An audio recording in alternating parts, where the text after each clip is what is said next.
7 মাস আগে জল জীবন মিশনের কাজ সম্পন্ন হলেও মানুষের ঘরে পৌঁছে না জল। জল সংকটে ভুগছে বক্সনগর বিধানসভার পাঁচনালিয়া গ্রামবাসী।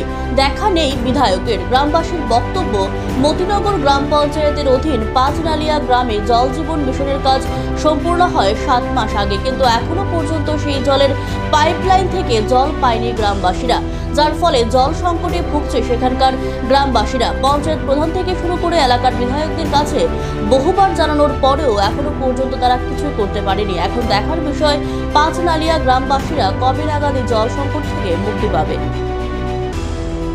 আপনার সমস্যা কি দেখো? আমরা তো পানির সমস্যা, পানি পাই না। প্রায় আজকে 4-5 বছর হলো পানি কষ্ট পাইতে আছি।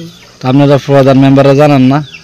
প্রধান মেম্বাররা তো জানাইছি, তারা তো আমরা সামনে পঞ্চায়েতে কল দেয়, লগে লগে কথা কয়, উনি কয় দিব।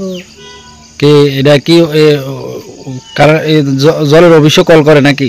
হ্যাঁ তারা কি আইব আইব করে আইয়ে না নাকি? হ্যাঁ কয় তো আইব, তারপরে তো আর পাইতে আছি না। কোন পঞ্চায়েত এটা? এটা মতিনগর পঞ্চায়েত, আপনারা কত নম্বর ওয়ার্ড? 6 নম্বর। গ্রামের নাম কি? পাঁচনালিয়া। আচ্ছা, ঠিক আছে।